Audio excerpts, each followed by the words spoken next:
Mes brebis entendent ma voix, je les connais et elles me suivent. Jean 10:27.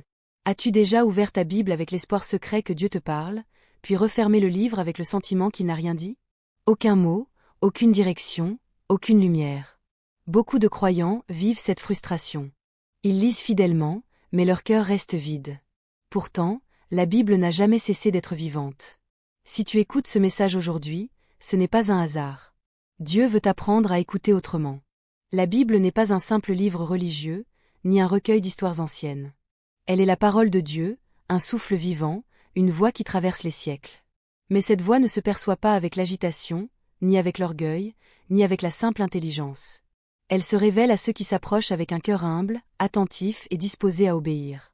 Étudier la Bible, ce n'est pas accumuler des connaissances, c'est entrer dans une rencontre. Depuis les premiers patriarches jusqu'aux prophètes, la voix de Dieu n'a jamais été séparée de sa parole.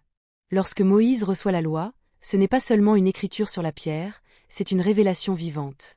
Lorsque Josué médite la loi jour et nuit, Dieu lui promet la direction et le succès. Et lorsque Jésus est tenté au désert, il ne répond ni par ses émotions ni par ses raisonnements, mais par l'écriture. La parole a toujours été le lieu où Dieu parle. Aujourd'hui pourtant, beaucoup lisent sans entendre. Ils méditent sans discerner. Pourquoi? Parce qu'ils cherchent des mots sans chercher la voix. La Bible s'ouvre vraiment lorsque l'Esprit de Dieu est invité à parler. Sans le Saint-Esprit, le texte reste lettre morte, même s'il est lu chaque jour. Mais avec lui, un seul verset peut bouleverser une vie entière. La parole de Dieu est vivante et efficace. Elle ne veut pas seulement être lue, elle veut te lire. Elle sonde tes pensées, révèle tes intentions, touche ton âme. Lire la Bible, ce n'est pas contrôler le texte, c'est accepter d'être transformé par lui. Quand tu ouvres les Écritures, n'attends pas d'abord un raisonnement, attends une présence. Dieu parle souvent doucement, mais toujours avec vérité. Entendre Dieu commence par une attitude intérieure. Si tu viens avec un cœur agité, rempli de bruit et de préoccupations, tu n'entendras rien. Dieu parle dans le calme, dans le silence intérieur. Comme Élie, tu découvriras que Dieu n'est pas dans le vent violent ni dans le feu, mais dans un murmure doux et léger. C'est pourquoi il est essentiel de ralentir, de respirer, de prier avant de lire et de dire simplement « Seigneur, me voici ». La méditation est une clé essentielle. Méditer, ce n'est pas lire vite, c'est rester. C'est s'arrêter sur un verset, le relire, le laisser descendre de la tête vers le cœur. Parfois, un seul mot médité profondément vaut plus que plusieurs chapitres lus sans attention. Dieu ne se précipite jamais. Il attend que tu t'arrêtes pour lui laisser de la place. Dieu parle aussi par la répétition.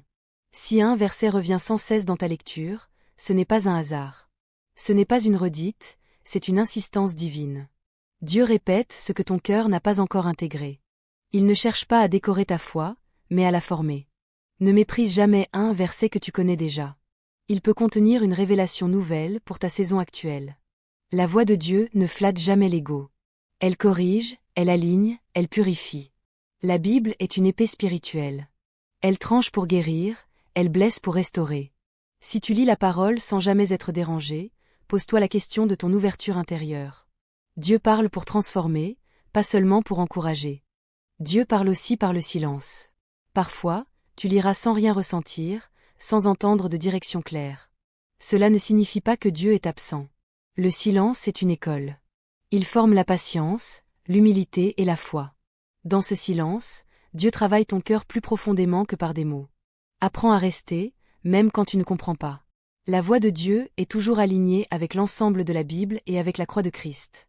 Elle conduit au renoncement, à l'amour, au pardon et à la sainteté. Si ce que tu crois entendre nourrit ton orgueil ou justifie le péché, ce n'est pas Dieu. Sa voix porte toujours la marque de la vérité, de l'humilité et de la paix. Dieu parle selon les saisons de ta vie. Un même verset peut te parler différemment selon que tu traverses une période de joie, de combat ou d'attente. La parole est vivante et s'adapte à ton cheminement. Dieu n'est pas distant, il est le Dieu de ton aujourd'hui. Il sait exactement ce dont ton cœur a besoin. Entendre Dieu demande aussi l'obéissance. Dieu ne multiplie pas ses paroles si les premières sont ignorées. Chaque pas d'obéissance ouvre une nouvelle profondeur d'écoute. L'obéissance est une langue spirituelle que Dieu reconnaît. Plus tu mets en pratique ce que tu comprends, plus ta perception spirituelle devient claire. Lire la Bible, c'est donc créer un rendez-vous sacré. Un temps, un lieu, une attitude. Ce n'est pas la quantité de lecture qui compte, mais la qualité de l'écoute. Approche-toi de la parole avec humilité, constance et soif. Dis au Seigneur, je ne veux pas lire pour savoir, je veux lire pour entendre. Si ce message a réveillé en toi le désir d'entendre réellement Dieu à travers sa parole, abonne-toi à Lumière en Christ, aime cette vidéo et reste jusqu'à la fin, car une prière spéciale sera faite pour toi. Et écris en commentaire cette phrase comme un engagement devant Dieu, je veux que Dieu me parle vraiment quand j'ouvre la Bible.